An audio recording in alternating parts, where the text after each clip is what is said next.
right, here we go. Let me turn this music down because I know it's that time. How are we all doing this morning? Oh, I should probably have this ready to go. I don't. There we go. Hey! There's my face. How you doing, everybody? Happy Wednesday, Hump Day on the Morning Night Live. And there's a whole lot going on this morning. I got a lot of little tabs open, just mostly stuff that's happening now. And then one story that is the main one up there, which I just found fascinating. Someone's calling it worse than Solyndra. Well, we'll see. I don't know. It's about the vice president's favorite bus company. But I have so much other stuff going on. I don't know if I'm going to get to it. I'm going to try. I'm going to make it a point to get to that one thing that I have on the list that I really didn't open a whole lot of other stories because of it. But then all of a sudden I was looking at the trending and breaking news and all that stuff. There's a whole lot of stuff going on. So we'll get to as much as we can in our short time that we have. Ladies and gentlemen, Johnny, would you do me a favor? Play the intro. Ladies and gentlemen, coming to you live from the Lucky Dog studio in a hidden location somewhere in the upper Midwest of the United States of America, it's a brother making his own way but with all the wrong opinions. Welcome to the Morning Night Live with your host, the one and only P-Dog Knight. Yes! Shall we do this thing today? Johnny, stop the music. Let's go. Thank you. All right. Hello, everybody. Welcome to the Morning Night Live. I'm your host, Marty, also known as P-Dog Knight on the internet. Welcome back to the P-Dog Knight channel, where we we just have so much stuff to talk about. I don't want to spend a lot of time doing a lot of chit-chat. So it is the 9th of August, 2023. 8 days till I leave for Hawaii, and now I'm getting nervous because of what's going on in Hawaii. Although we're not going to Maui, so maybe that's okay. Anyway, I'm sure it's more proof of global warming. But anyway, let's say hi to everybody and get this thing going, because I know we got a lot to talk about. First to chat over on Rumble. That would be Mr. Mike Savage, Blarg. You get the bell. Good morning also, Next Gen Troll, Avocados Diabli, Jimmy Das Hotep, Tall Person, and that's everyone who's on the list. If you're watching on Rumble, put something in the chat. Just put a little hi, hello, how are you in the chat, and I'll say hi to you too. But every day there's more people watching on Rumble. It makes me happy. And now, granted, some of you put open windows on both because you're helping my algorithm or whatever it is. But I greatly appreciate that too. So, but make sure you're also subscribe to me over there. You just never know. You never know when the YouTube gods are going to say, oh, we found a video from 2017 that you did something that we don't allow now, so we're going to eat your channel. You never know. It kind of works that way. So we're gonna make sure that you guys are prepared for that. And also follow me on Locals. Every day I put that link in the links to the stuff that we watch the show. At the end of the show, I put a one-tab link in the chat that links you to everything we talk about, plus my Locals place. Anytime if you're confused and I'm not here on YouTube, I'll explain it over on Locals. So make sure you at least follow me there. And if you want to support me there, that would be great too. I'm going to be out of a job for 2 months. So, on YouTube, first the chat, Mr. Mike, our favorite liberal, gets the bell. Oh, I'll even give you a cheer for that one. There you go. And yes, in Ohio, they rejected a bill that was going to make amending the Ohio Constitution a 3/5 vote versus a 50% vote, and it got rejected. Apparently, in Ohio, it's really easy to amend the Ohio Constitution. I don't think that's a good idea.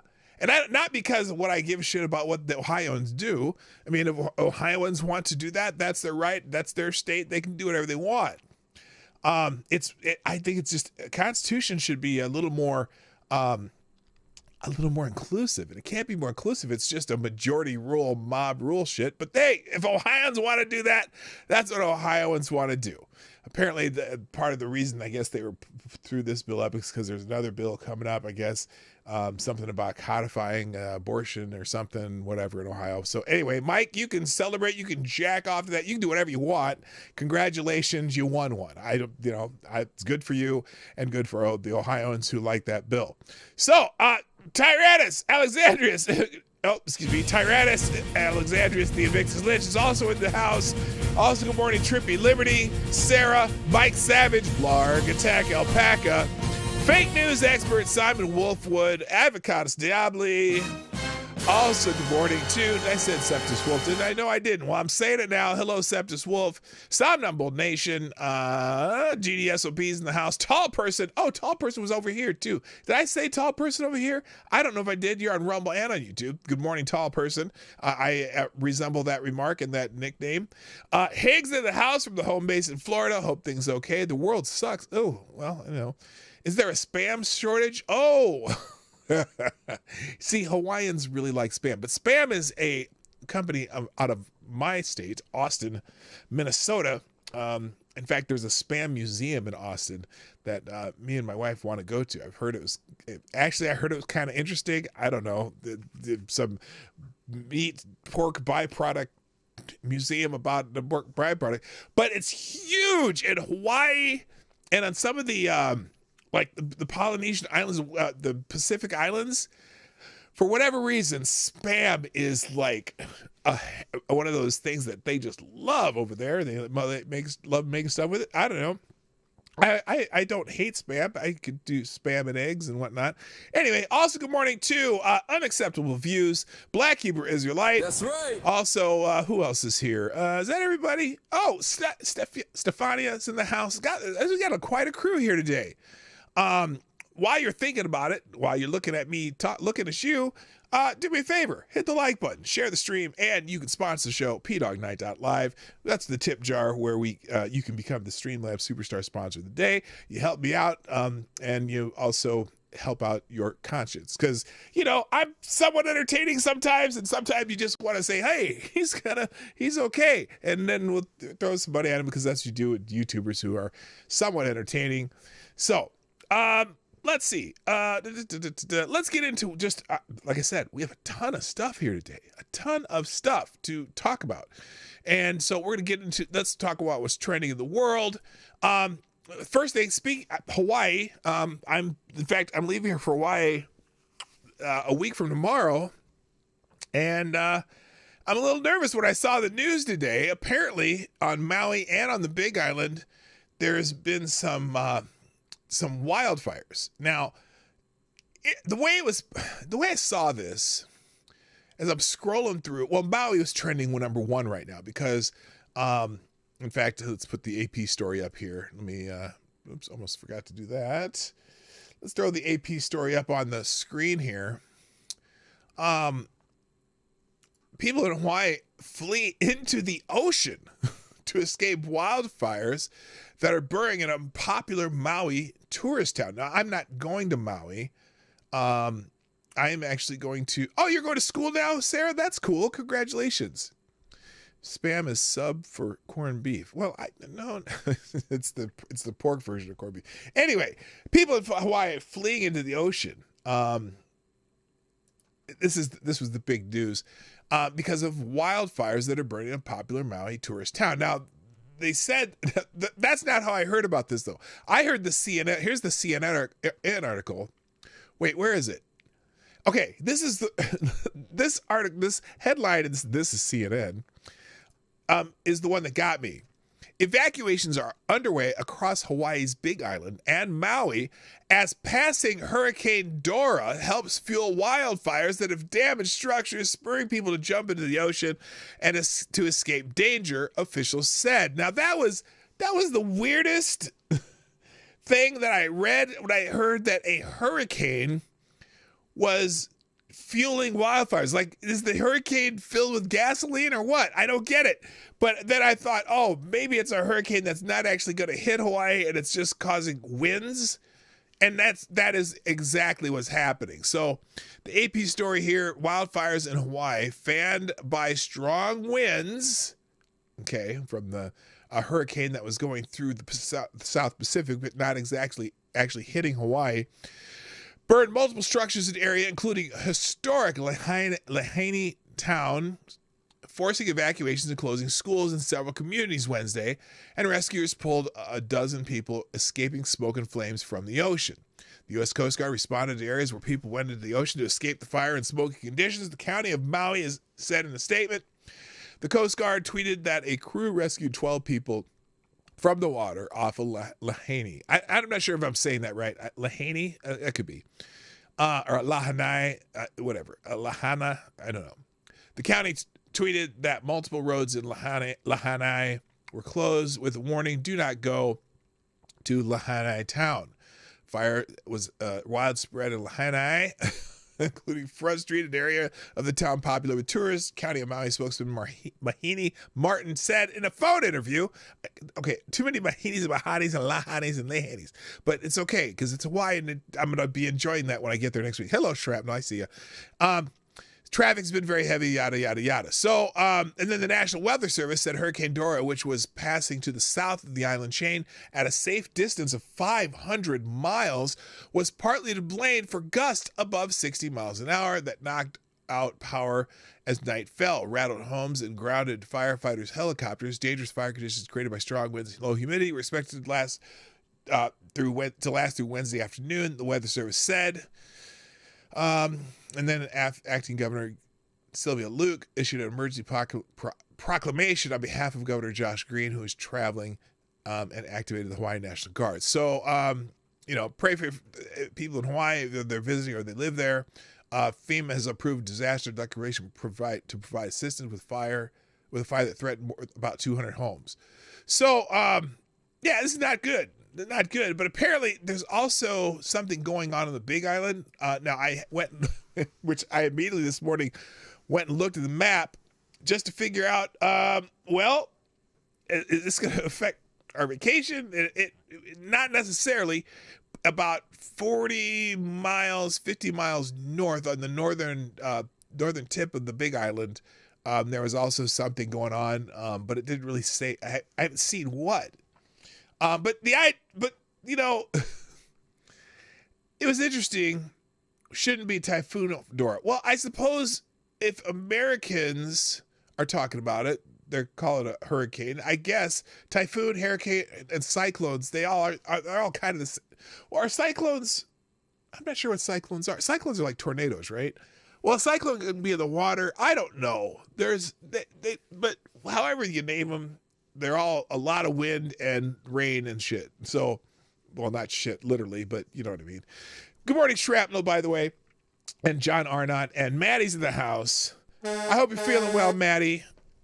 You're at chemo right now. Yeah, I've seen your stuff on Instagram. I hope you're doing well, my friend. All right, let's move on. Yeah, the stories are here. You can read them if you want to. Also trending right now on the X, aka the Twitter, Sound of Freedom's is trending. Now, apparently, people have been talking about Sound of Freedom, like in the positive and the negative. Some people hate it, some people love it, some people are like, oh, these people, they don't really care about kids, blah, blah, blah. This is just a QAnon some shit, right? Now, I'm not sure why. Now, someone said everyone's tagging Sound of Freedom and Ellen DeGeneres' post out. I'm not sure what that means. Let's see what this says. People often stop me on the street and say, Ellen, do you like fruit? I do. I enjoy fruit. I enjoy cherries, all variety of grapes. Okay, whatever. I enjoy little tangerines. I have no idea what pears, this means. Peaches. I like potatoes, tomatoes, which are also a fruit, tomatoes, and onions. Okay. Okay, I don't know what that means, why they're tagging her post, but they're doing it to Ellen DeGeneres. That's funny. But also, Blair White said, I walked out of Sound of Freedom halfway through crying. 50% of my tears were from sorrow for the children, and 50% was from rage about how crystal clear it became that the only reason our media is attacking the film is because the world is ran by the diddlers of the younger variety of humans. I'm not going to say the word because I think YouTube tags that word if you say it. So I'm not going to do it. But also, one of the reasons Sound of Freedom has been trending, a lot of people have been talking about it, is because a while back, this story came out. Fabian Barta, whose name appears on Sound of Freedom credits for helping crowdfund the anti-child trafficking blockbuster film, is charged with kidnapping a child. Now, this guy, who was involved somehow tangentially with the film, somehow got in the credits. They made a big deal about this guy doing this, right? Well, apparently, the legacy media is reporting that a funder of Sound of Freedom just got busted for kidnapping a child. Can you guess how much he gave to the film's production? About $500. He was only one of thousands who helped fund the production. This is nothing more than a smear on the film. But you know what? Hey, if this guy had kidnapping a child, I wonder what that was about. I didn't read the whole story. Then also, let's see. The fact that we have assholes who are willing to lie so grotesquely about Sound of Freedom that they're so desperate to trash this film that they promote a child kidnapper as one of the film's financiers just to crap all over it. I don't even have the words. So anyway, that's kind of a little false flag or whatever. I don't know, just some bullshit about the movie. It's Hollywood. What do you expect? There's going to be some child diddling, whatever type peoples there, and you can't get away from it. Good morning, Anna Lynn. How you doing? Good morning. Nice to see you. All right, let's keep going. Next. Oh, this is, apparently they might know who that cocaine that was in the White House belongs to. Just might. They could possibly know, but they're not really telling us. And there was a little story in the New York Post. White House cocaine may have belonged to someone in the Biden family orbit, according to a report. Oh, goodness gracious. Are you yeah. And his name rhymes with Bunter Hyden, I'm sure. Anyway, a bag of cocaine found in the White House last month reportedly may have belonged to someone in the Biden family orbit. The Biden family orbit may have. Well, this is definitive. May have. Okay, this is a story it might just be being salacious to be salacious. It is. Sometimes the New York Post does that. But anyway, and the president allegedly knows who it is. Uh-oh. Where is this? Come on, man. You know the thing. Soldier of Fortune publisher Susan Katz Keating made the shocking claim, citing 3 security sources in a report published Sunday, even texting a number linked to President Biden in a small bid to sniff out the culprit. See what they did there to sniff out the culprit? I'm sure Biden is sniffing out the culprit. The Post has not been able to independently confirm the Soldier of Fortune report, and the Secret Service has vehemently denied it. Which means it might be true. Anyway, according to Keating, while the Secret Service publicly announced on July 13th they had closed the investigation without identifying a suspect due to the lack of physical evidence, authorities were able to follow enough clues to come up with a name and were confident enough in their detective work to inform the commander-in-chief. If you want the name, ask Joe Biden, one source told Keating. Okay, well, you know that they know who it was. This whole thing's a scam, but it's like I said, someone said, in the chat. Yes, rhymes with Hunter Sliden. Yes, it probably has something to do with that. So, congratulations on the Secret Service, even though they're not telling the rest of the public who it might belong to. All right, moving on. Apparently, there's a girl in New York City who assaulted a tourist riding a subway with their family in a viral attack. She's been charged.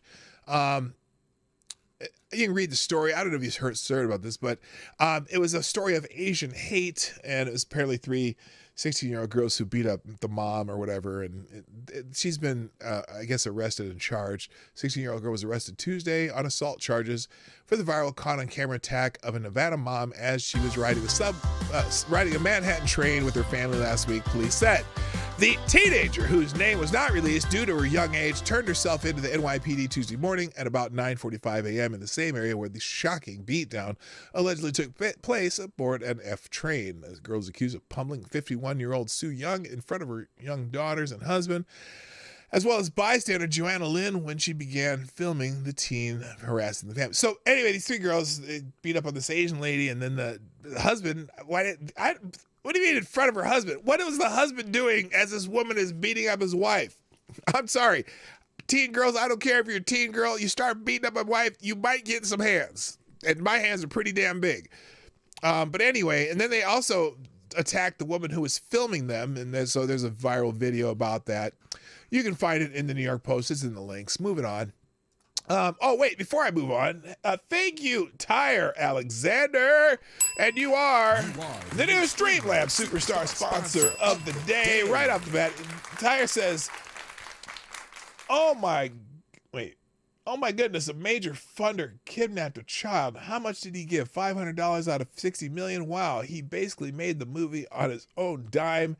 Yeah, talking about a raindrop in the Atlantic Ocean. Yeah, so true, sir. So true. That is very appropriate. And thank you for dropping a small bullet tip jar. You are the Streamlabs Superstar sponsor of the day. All right. In other news, sports news, Ohio Athletic Director Gene Smith is retiring. Now, this is trending really high, and maybe it's just because, Ohio State. I say Ohio State University, the place with the horseshoe football stadium. But anyway, it says, breaking. Gene Smith to retire on June 30th, 2024. So he's going to retire a year from now, he announced. Now, the only reason I found this interesting, because it was trending like number 4 on Twitter this morning, or X, excuse me. I don't mean to dead name Twitter. The X, the app formerly known as Twitter, X. I don't even use the dead name. Don't do it. Did I ever say hi to Lord Stanhope? How you doing, Lord Stanhope? You're there. Okay. So he's announced that on June 30th, 2024, he will retire from his position as athletic director at the Ohio State University. And it's trending so high. Maybe everyone in Ohio decided to talk about this morning or something, because it was really up there. Says when Oregon and Washington join the Big Ten, the move will not dilute Ohio State's share of the media's rights deal. Instead, Fox is paying $30 to $35 million more. Yeah, the Big Ten is turned into like the Big 71. I mean, they've got added Washington State, UCLA, USC, and I don't understand how they even call it the Big Ten anymore. Well, the same thing with the Big 12. The Big 12 is now up to 18 schools, and mostly because all these conferences are want TV markets, and the more TV markets they get, the more money they make. It's funny. I saw a stat. The big money makers in college sports, at least for athletic departments, are football, men's basketball, sometimes women's basketball, and baseball.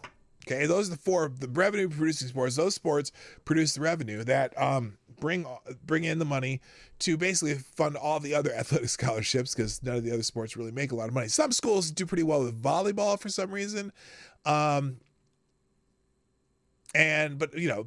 basically football, basketball, women's basketball, and baseball bring in all the money. And the SEC, the Southeastern Conference, has like 31 championships since 1980, whatever, or 90, what is it, 91? Since 2001. That 31 championships in those sports since 91. The Big Ten has 2.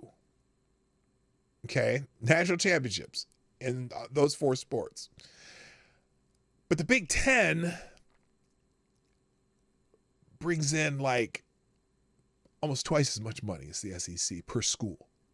And that's because the Big Ten has New York, New Jersey. They have the Pennsylvania market with Penn State. They've got the D.C. market with Maryland, and New Jersey with Rutgers. They've got Chicagoland area with Northwestern and University of Illinois. They've got the Twin Cities with University of Minnesota. Now they're going to have Los Angeles. They're going to have the Pacific Northwest. They have teams in all the big markets except for in the South. And their contracts are just phenomenal. Well, out of this world for television coverage. So the Big Ten is, that they're bringing in the Bucks. So, all right, moving on. We don't talk sports so much here, though. Mega Millions, speaking of millions of dollars, Mega Millions is trending. Apparently, there is a winner of the Mega Millions jackpot. And the winner is Florida man. Someone in Florida won the $1.58 billion Mega Millions jackpot, third largest jackpot in history. A single ticket. So they'll walk away with about $2 million after taxes. Good for them.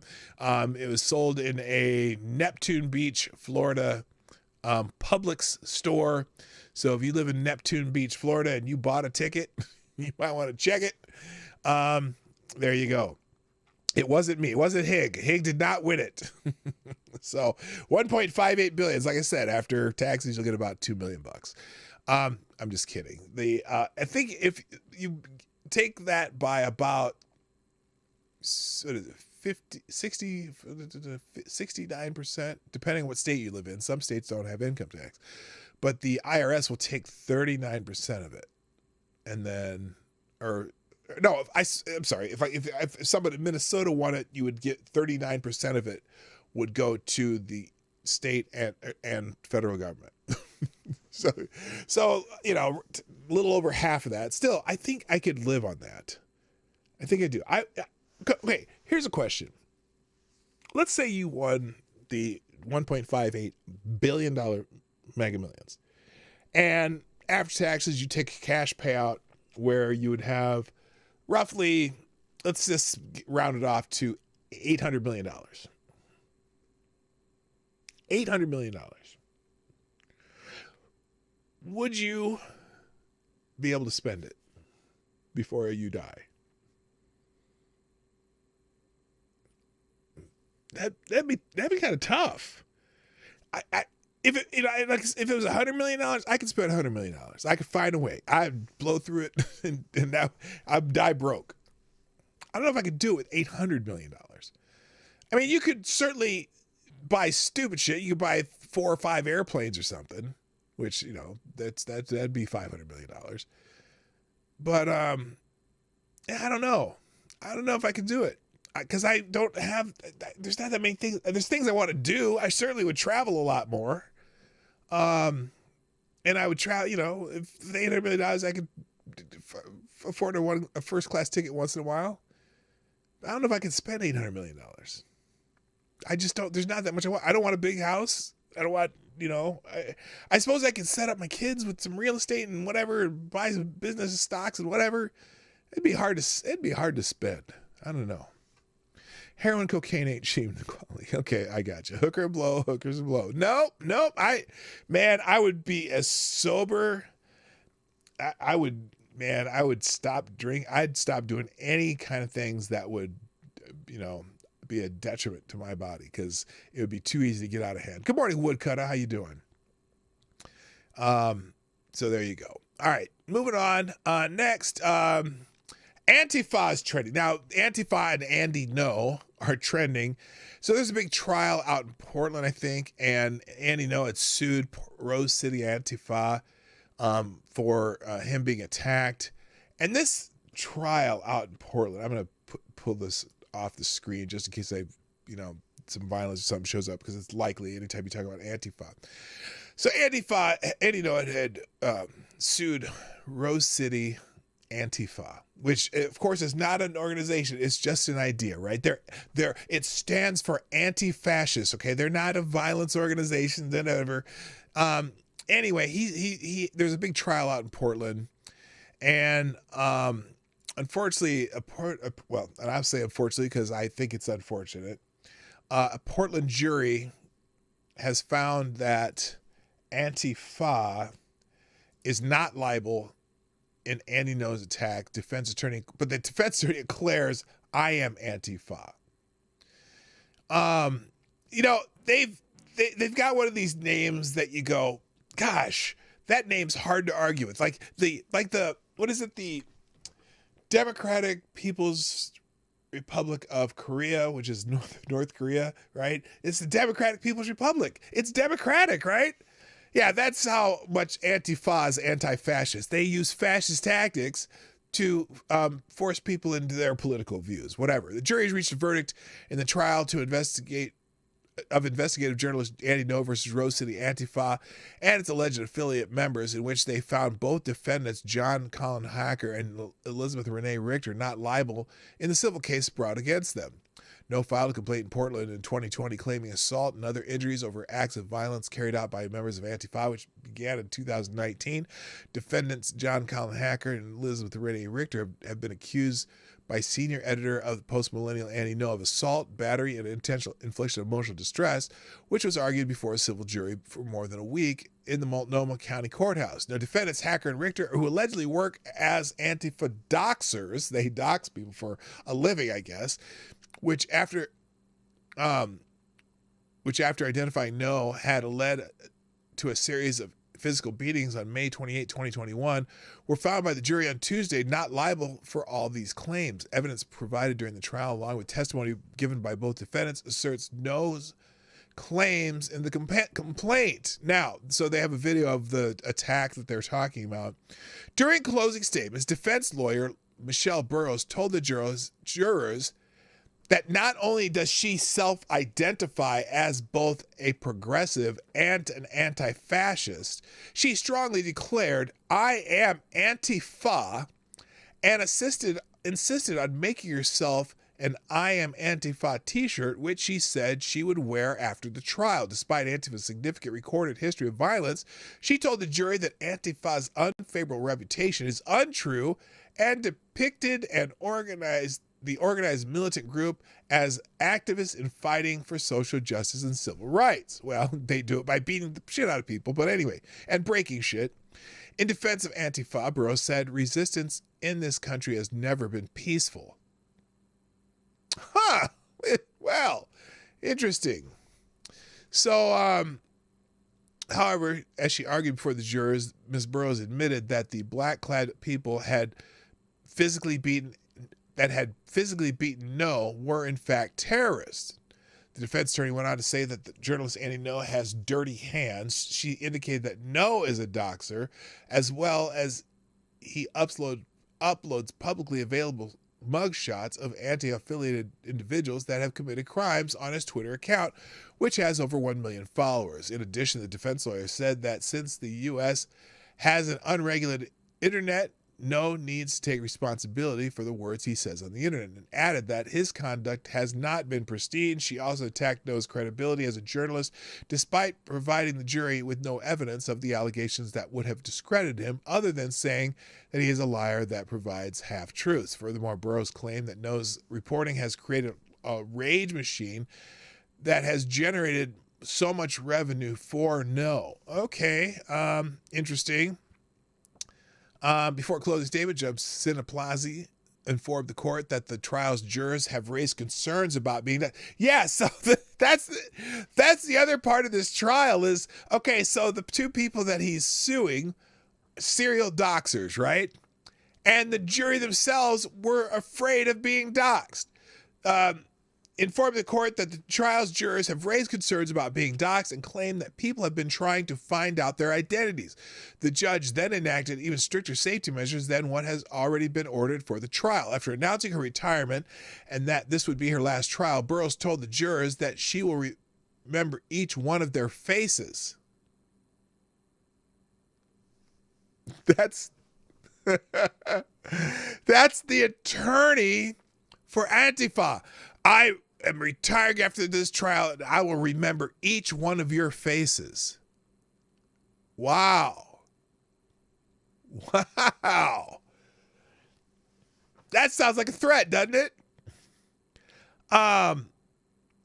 Burrows did not take the time to provide evidence as to why the two defendants should be free from charges, but rather used the time to defend anti-fascism and attack Ngo's credibility as a journalist. The attorney for Andy Ngo, Dorothy Yamamoto, had a different approach in her closing statement. Yamamoto went through each charge levied against defendants, Hacker and Richter, and provided the jury with substantial evidence relating to each charge and why the defendants should receive each charge pertaining to assault, battery, and intentional infliction of emotional distress. Her rebuttal, the attorney encouraged the jury to be mindful of what is evidence and what the attorneys have been saying.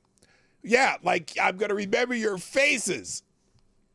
Anyway, this, the trial had been marred with all sorts of shenanigans. They had to clear the courtroom. They no longer allowed people to be in the courtroom because there was so many disturbances.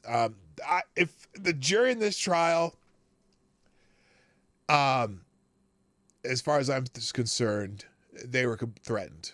Yes, Septus Wolf, absolutely jury intimidation. Absolutely. So, those stories, though, they're in the links. They'll be in the links. Moving on. Mitch is trending. Mitch McConnell's trending because Mitch McConnell is made a statement, I guess, the other day discouraging people from continuing investigating Joe Biden and impeaching him. Let's see. What's the story? Mitch McConnell's world, the highest priority is helping Biden exorbitantly fund a proxy war against Russia, and his lowest priority is defending the country against Biden's dangerous attack on the rule of law.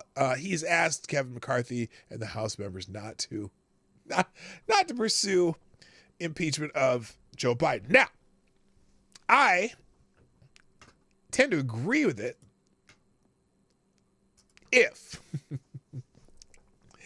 if they don't have some reasonable, logical, provable way of producing evidence against Joe Biden.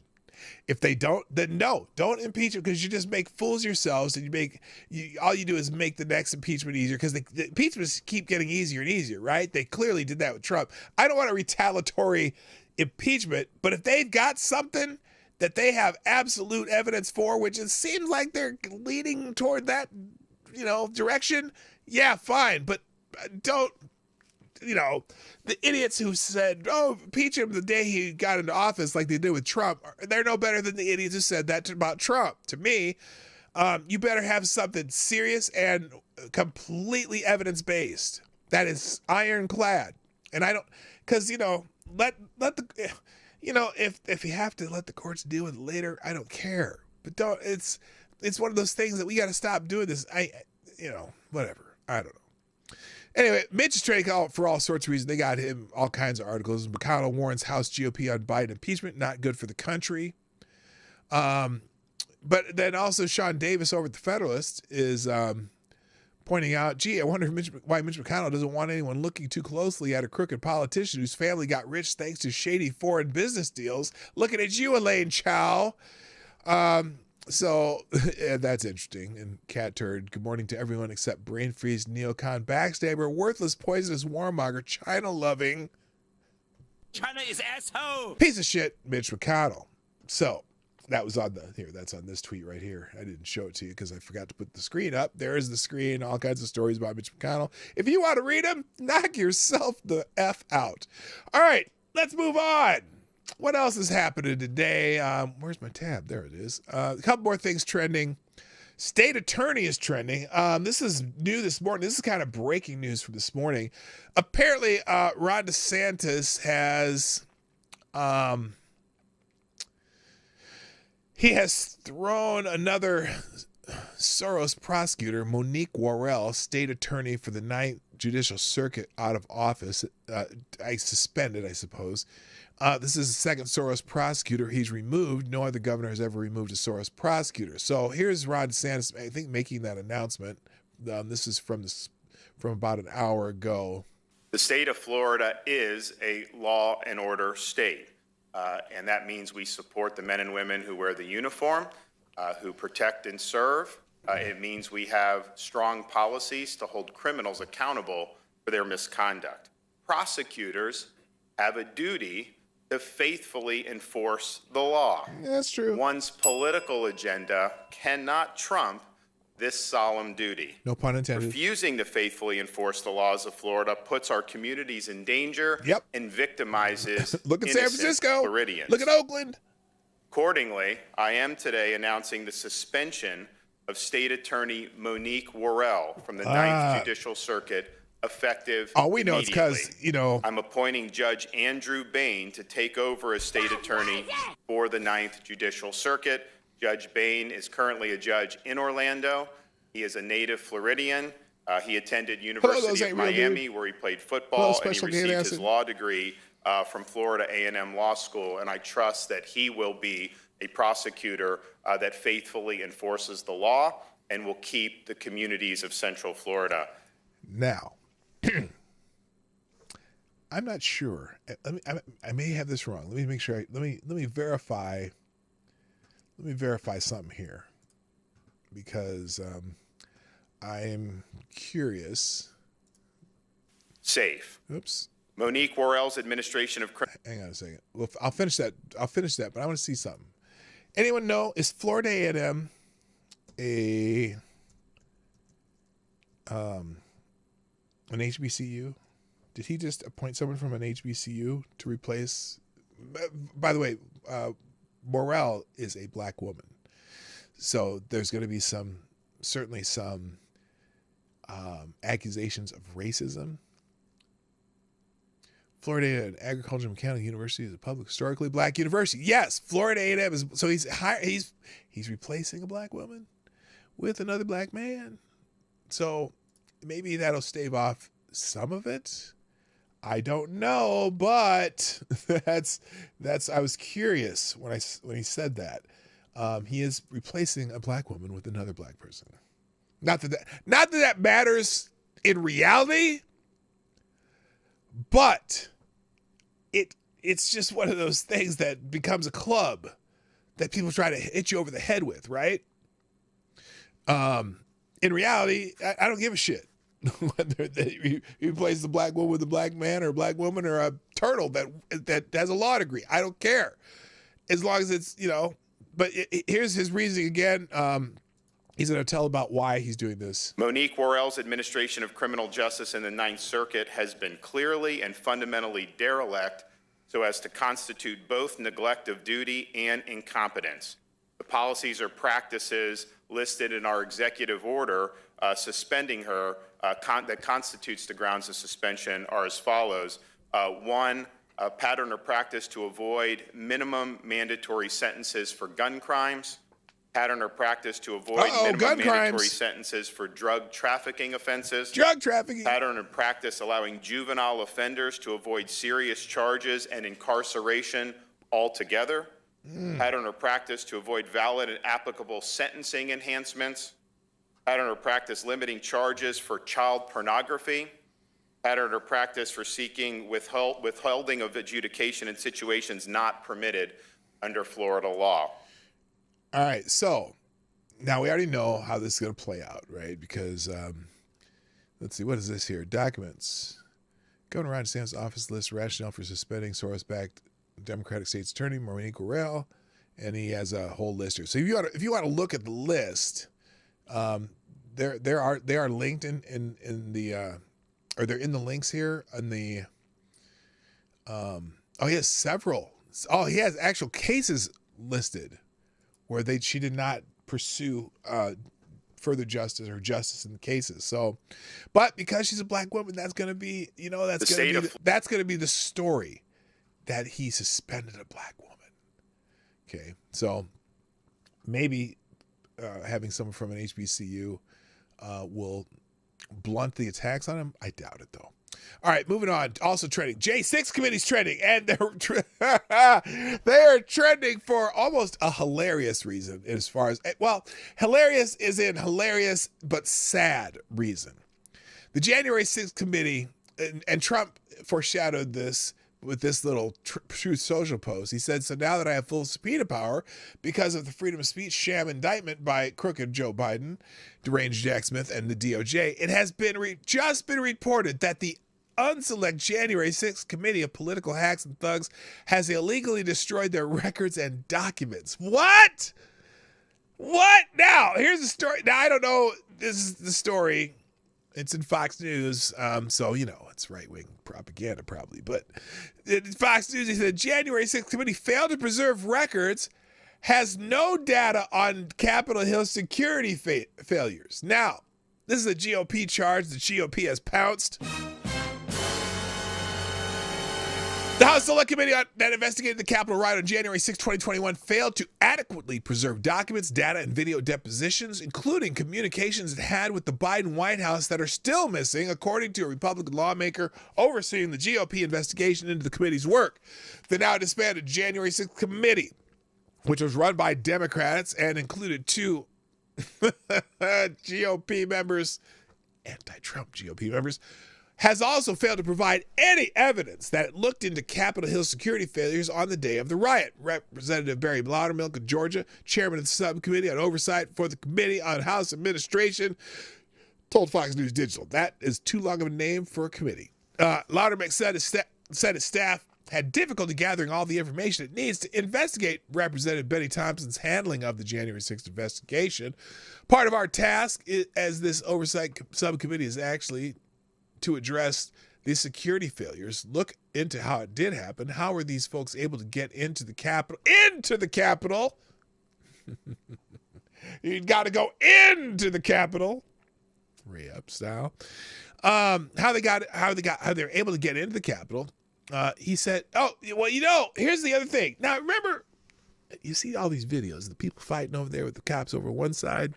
But then there's also the video of when these guys are trying to break some windows and shit. The ones who are supposed to be protecting the actual building were just over there watching with their batons and the riot gear and whatnot. They're not actually trying to stop people from breaking into the building. Why weren't they trying to stop people from breaking into the building? Hello, Kay. How you doing? Well, that's a security failure, if you ask me. They should have been stopping people from trying to break into the building. But they weren't. They just stand over there watching them trying to break into the building. All right. So anyway, part of our task as oversight committees address security failures, look into how it happened. How are these folks able to get into the Capitol? He said the documents they obtained came over in boxes and was completely unorganized. Nothing was indexed. There was no table of contents indexed. Usually when you conduct this level of an investigation, you use a database system and everything is digitized and indexed. We got nothing like that. We just got raw data. So it took us a long time going through it, and one thing I started realizing is that we don't have anything much at all from the blue team. Damn blue team. The blue team, as described by Loudermilk, represents a group within the J6 committee that was directed to investigate security failures at the Capitol. Loudermilk explains that sources have told him the blue team was essentially shut down by the committee in order to focus on placing the blame on former President Trump. So they don't have the documents. What are you talking about? Now, they must have some stuff. In fact, there's a bunch of, these are just more on the charges and Congress and yada, yada, yada. So anyway, they're claiming, now, let's take this all with a grain of salt. There's one congressman saying they don't have what they asked for and they didn't keep good records and whatnot. We'll have to see. We'll have to see if this ends up being true. It could end up being false. But right now, the way they're getting a drip of nothing, and it ain't looking good. It looks like, well, you know what it looks like. You know that they don't care. They don't care. All right, I got to get through this. I'm not even. Oh my gosh, I'm running out of time. I got to get to my main topic, but there's so much this morning. Martina Navratilova, the former great tennis star, actually the great tennis star of yesteryear, one of the greatest women tennis players of all time. Hello, Brent Hayes. Is trending also this morning. A lot of things trending this morning, and I just had to get there. Now, Martina's trending because she's gotten into a little spat because she, Martina's a feminist and has said herself that, she doesn't want people with growing up with penises playing in women's tennis and whatnot. And in fact, she rips the USTA's transgender inclusion policy. Okay. Well, she's been in a little spat this morning with somebody. This is Martina right here. If you don't know who Martina is, she's in a little spat with someone named Professor Grace Lavery. It's a little too close. It's a little too close. I almost said it. It's a little too close. Professor Grace Lavery, who's talking about she's thrilled to be able to share an essay with you reviewing 3 recent books by Julie Bindel, Kathleen Stock, and Helen Joyce. Now, these 3 women, Julie Bindel, Kathleen Stock, and Helen Joyce, are gender critical people. They wrote books on why, women are women and trans women may not be women, like most of us think. But and she didn't like the book, so she's basically promoting this review, panning the 3 books. Okay, well, Martina had jumped in somewhere down here. Where did Martina come in here? Oh, it's not even. I must have hit the wrong one. Martina Navratilova chimed in. Oh, good Lord. Well, it's gone. Okay. Let me go back to one here. So, or is it? Somehow, I'm afraid to scroll here now because you always get in trouble. This is victim blaming, and Martina should know better. If sexual violence is not an inevitable function of biology, but a product of misogyny and nature. Okay. She had some tweets in here. Here's where it is. So she, somewhere during this part, she put, nothing is idealized about being a biological woman. It's just a fact. I'm a feminist, but do go ahead and keep calling women like me fascists.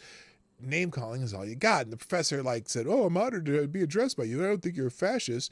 I just think it attempts to normalize sex-based rights, which cannot but entail the surveillance and control of people's bodies, are fascism. I encourage you, brilliant, unusual body, to rethink. So she basically is accusing Martina Navratilova of supporting fascism because she thinks that sex-based rights, there's a difference between men and women, between male and female human beings, exists. And this woman is arguing with Martina Navratilova about it.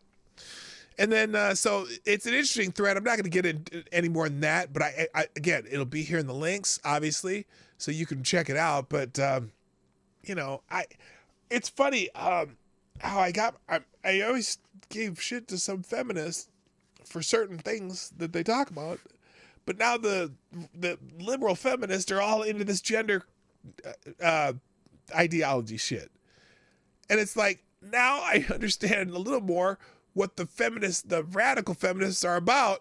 Although I've known this for a while because I've been following some radical feminists, even though I'm a conservative. I've been following some radical feminists who I have certain agreements with about certain things, and we talk, and it's like this gender ideology movement is not a good thing for our society. It's just not. You're confusing way too many kids, first of all. You got kids doing shit to themselves that they will regret because they are just following a fad, at least with a tattoo, if you can kind of remove it or put makeup over it or whatever, it doesn't alter you for the rest of your life. But holy shit. Anyway, you can read that thread yourself. All right. Is that it? Is that everything? No, I don't need Neptune Beach, Florida. That's where the lottery winner came from. We'll drop base. All right, let's get to the main topic. I don't have a lot of time for it, unfortunately, but I don't necessarily need a lot of time. I have plenty of resources you can go into. But well, I'll let Jesse Waters introduce the topic because he had a pretty good segment on this. This is only a couple minutes long, so we'll play this. And we'll start with this because this is regarding a company. Oh, hold on. Before I play this video, I don't know if you remember this, but Kamala Harris, it was a few months ago, maybe 3 or 4 months ago, maybe it was 5 months ago, she was touring a bus company, right? She was touring a bus company that was making electric buses. And she was so excited to be in a bus company because, this company, it's a bus company that makes electric buses, which means they're a company that makes buses that are run on electricity. And buses are things that people use to get to where they want to go. And so when you have an electric bus company making electric buses, they're making those electric buses so people can get where they want to go. I'm just trying to explain it to you in the way that Kamala Harris would explain it. All right, let's get into this. This is the Here, let Jesse Waters introduce the topic, and then we'll move on. Kamala Harris was in Philadelphia today talking about her most cherished thing.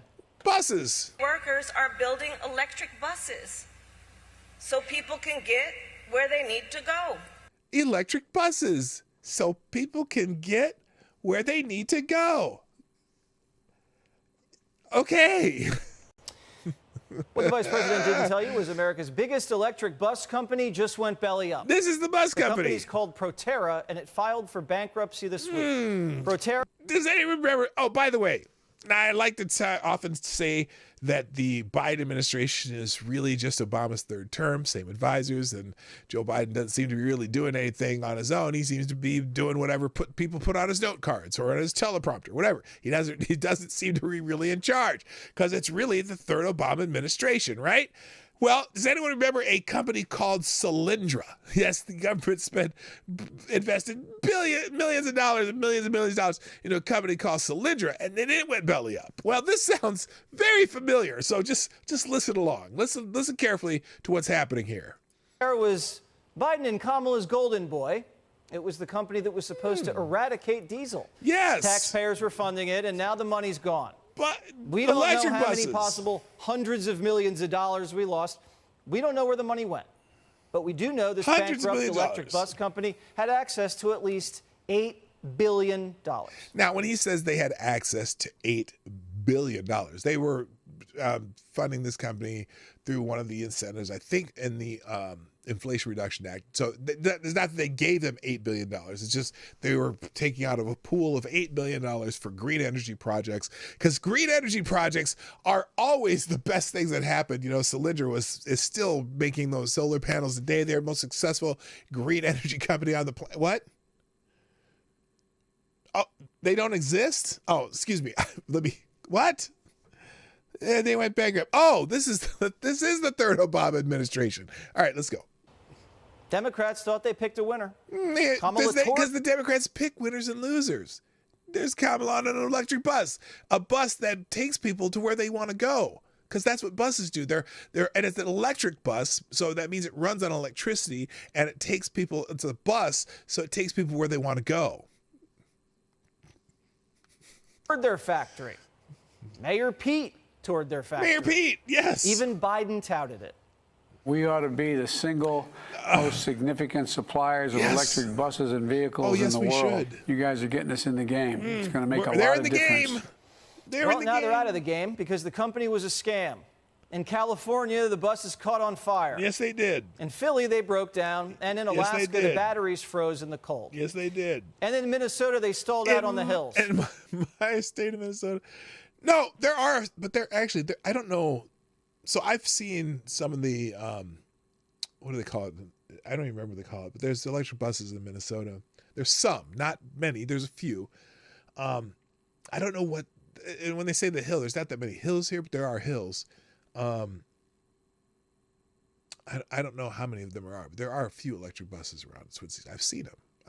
They run, kind of. I mean, they're running. But, you know, the problem in California, if you have a bus system in California, the salt water in the air, the salt in the air is what causes those batteries to catch on fire. If you get any salt water near a battery, that is just it's a disaster waiting to happen. So salt and sand are terrible for those batteries. And I'm surprised so many people drive Teslas out in California. I would not go anywhere near the ocean with a Tesla. The wheels on the bus do not go round and round. And it takes a year to fix an electric bus because the parts are so rare. Yeah. So why would the Democrats invest so much political capital and taxpayer capital in a broken electric bus company? Because it was a pump and dump scheme. Al Gore had millions invested in the company while he was lobbying the White House to herald it. George Soros had over $20 million invested in Proterra. Jennifer Granholm, Biden's energy secretary, sat on the company's board. She held stock in Proterra while she was secretary. And then sold it for about $1.5 million. Joe Biden even put the Proterra CEO on a prestigious government board. And reports say Proterra insiders dumped their stock before the company went bankrupt. This was a political pump and dump. Cash out before the crash. Proterra's stock is now worth 17 cents. 17 cents. I might go buy some shares like of Proterra. I might go buy. House Republicans need to launch an immediate investigation into this taxpayer-funded scam that Biden donors and cronies made a fortune from. All right, so here is the story from CNN. And Jennifer Granholm, the energy secretary, apparently had stock in the company, right? And she sold $1.6 million in Proterra stock not that long ago. This is from May 27th, 2021. Okay. Energy Secretary Jennifer Granholm recently sold off stock in an electric vehicle company, a department spokesman said, divesting her interest after ethics experts and Republican officials pointed out the conflict of interest and concerns. So she was the energy secretary, was on the board of this company. Biden has been touting this company over the last year. She sold some stock last year in it for $1.6 million of it. The company Proterra makes the technology for electric vehicles a key piece of the Biden administration's energy and climate change plans. Recent events with President Joe Biden and Vice President Kamala Harris drew attention to the company, which will become publicly traded this year. So she had some privately owned stock in the company, and now she's traded off $1.6 million. And let's see, net cap. Yeah, here it is. According to the ethics agreement, she forfeited her unvested stocks when she resigned from the Proterra board, and per the agreement, she exercised her vested stock options and then sold the stock for net capital gains of $1.6 million. Oh no! So she didn't just sell $1.6 million of stock. She profited $1.6 million on the sale. According to the Energy Department spokesman, the transaction was completed sooner than required than her ethics agreement, just before the ethics agreement. I'm sure there's several people in Congress who were part of this. But anyway, so we already had the flashback of when Joe Biden praised the EV company Proterra. That was in the Jesse Waters report. So I'm going to skip that. Now, this is it again. So here's from Electrek. This is I guess this is an industry publication online. Proterra becomes the latest EV innovator to file for bankruptcy. Wait, the latest? There's more? Wait, there's more. It's a tale as old as time. Well, at least for the past 15 years.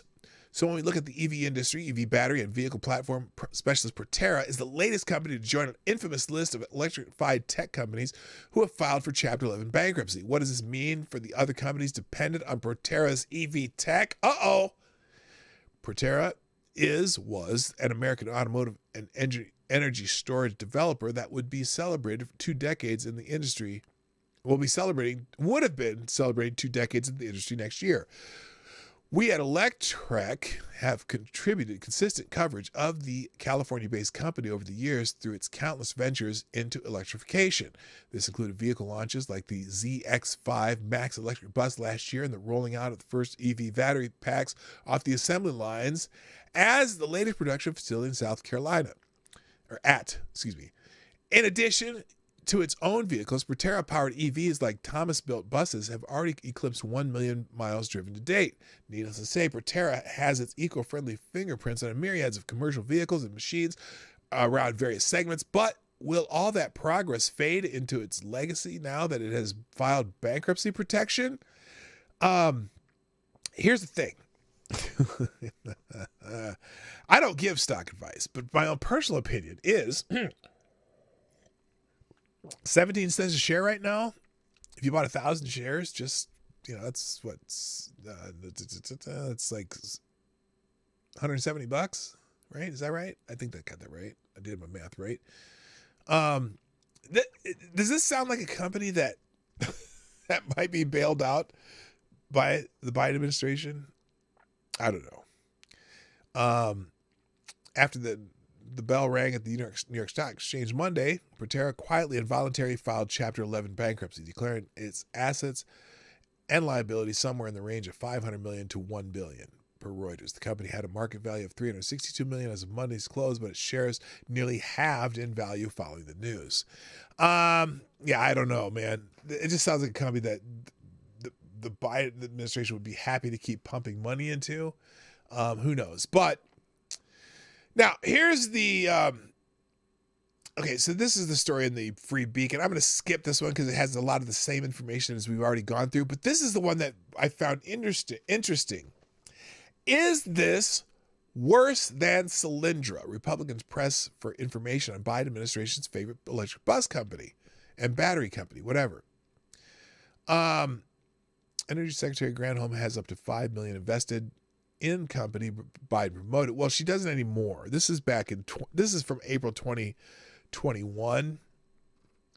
So she had $5 million invested. She had she netted $1.6 million on her investment. So about what is that? 30% return on her investment. A little over 30%, maybe 30, 40, whatever. So that's back when there was ethics complaints on her, but here it is. And then so August 8, 2023, they are now, they've just declared bankruptcy. So this is totally Solyndra, isn't it? Is this just totally Solyndra to you? Where the Biden administration is touting this company and probably has lots of investment in it. Now, another article that just happened today, and I'll finish up with this one since we're out of time, is this article in Insights and Issues and Insights, which I found fascinating, which asks the question, or well, not asks the question, but makes a statement: are electric vehicle owners suddenly realizing that they're being conned? Are they being conned? Because again, right now, an EV has, unless you drive an EV up to 70,000 miles, the carbon footprint of an EV is still more than that of a normal, good old American gas-powered pickup. And when you factor in that you probably have to replace the batteries at 70,000 miles, it's still not good. Anyway, 3 California residents last week filed a lawsuit against Tesla for what they claim is false advertising over the car's range. But why stop at Tesla? And why just sue over false claims about range when every other claim about EVs, electric vehicles, is also a lie? The lawsuit comes in the wake of a Reuters report contending that Tesla had been goosing the range displayed on its dashboard and created a diversion team to deal with the customer complaints about the faulty batteries.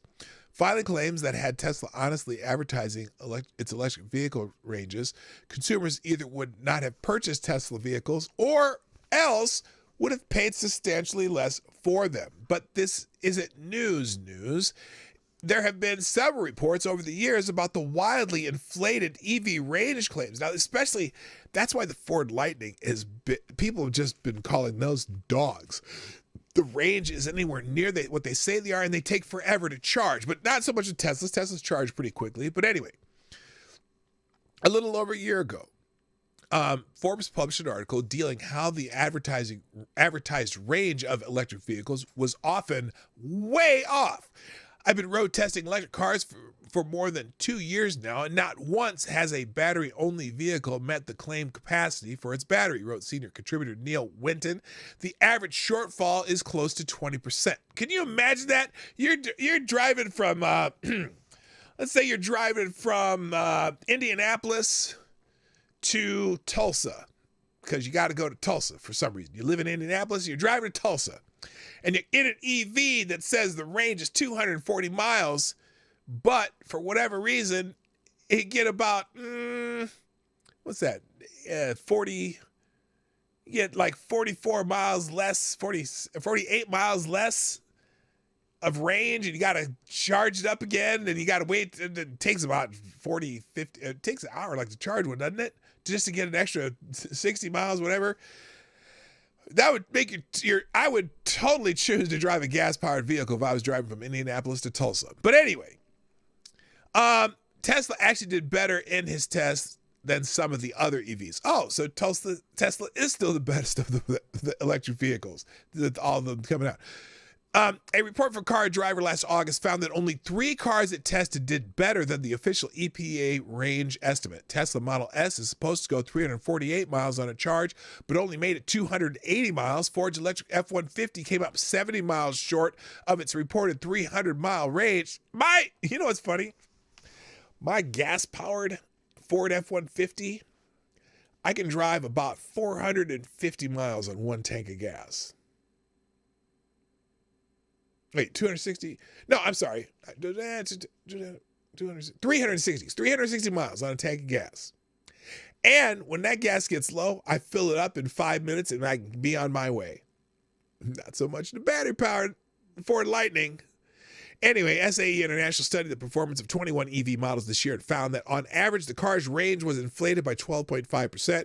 Most EVs tested to date fall short both on their electric consumption and range label values. The report finds EVs, it turns out, do worse on long distance trips than urban short hauls because constant braking helps recharge the batteries. Oh, I didn't even think of that, because they have that. Well, at least with Tesla, I know every time you brake, it has like a way to it charges the batteries a little bit.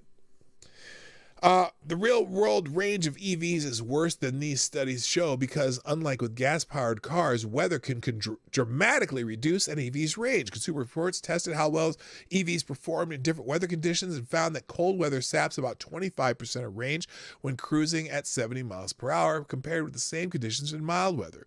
In the past, we found that short trips in the cold with frequent stops and the need to reheat the cabin saps 50% of the range. Oh my gosh. For example, Ford Mustang's Mach-E, which is supposed to get 270 miles on a charge, could manage only 188 miles in the cold. Tesla Model Y, which has an official range of 326 miles, went just 186 miles in the cold. That's why you don't buy a Tesla if you live in Minnesota. Unless you're only going to the grocery store with it. Another report shows that battery performance deteriorates when outside temperatures get above 86 degrees. So in the cold and in the heat, you're screwed. Bad as this flagrant false advertising is, it's just the tip of the EV deception iceberg. EVs are sold as zero-emission vehicles. Well, that's a lie. They just shift emissions to the power plants that generate the electricity needed to recharge them. Ding! They are advertised as earth-friendly. They are, in fact, environmental rapists. I had to pronounce that in a weird way. You know what I said. As we've pointed out in this space, and repressive countries such as China and Congo use slave labor to mine minerals needed to make the batteries. We're told they'll help combat global warming. That, at best, a stretch, because since battery production is massively carbon intensive, they're supposed to be cheaper to operate than gas-powered cars. They cost more. Imagine if car makers were caught wildly exaggerating the fuel economy of their gas-powered cars and caught making false claims about the environmental benefits and hiding the massive human rights violations involved in building them. There'd be protests in the streets and federal investigations. CEOs would be hauled before congressional committees for public lashings. The companies would face massive lawsuits and multi-million-dollar government fines. The only reason none of this is happening with EVs is because nobody wants to anger the climate change gods. So bad news about EVs rarely gets reported. Their flaws, such as tendency to burst into uncontrollable fireballs, gets brushed under the rug, and absolutely nobody wants to acknowledge that we are flushing billions of dollars in tax subsidies down the EV pipe dream. We're all expected to keep our heads down and do what we're told to do and buy what we're told to buy for the sake of the planet. Hey, Gavin Newsom, how's that Target 2030 looking right now, jackass? And on that note, I gotta go. Hey, ladies and gentlemen, thank you for joining me today on the Morning Night Live. I am so glad you're here, or were here, or was here, or you're here earlier, or you're coming here later, or watching the replay, or whatever you're doing right now. Hit the like button, share the stream, put some dollars in the tip jar somehow. Venmo, Cash App, and Streamlabs are 24 hours a day. YouTube Super Chats and Rumble rants during the show. I need the monies. Anyway, y'all have a great day. I gotta go. My name is P Dog Knight, and I'm out of here. I know that was abrupt, but have a great day. Bye-bye. Hey, this is P Dog Knight, and thank you for watching today on the P Dog Knight channel. If you have an observation or remark you'd like to make about this video or my channel, I absolutely welcome you to write it in the comment section down below. I really look forward to hearing from you. And before you go, if you like what you saw but you're not already subscribed, please make sure you hit the subscribe button and definitely click that bell that pops up afterwards so you'll be notified when I post new videos or when we go live. I broadcast my live show, The Morning Night Live, Monday through Friday at 10 o'clock Eastern, 9 o'clock Central.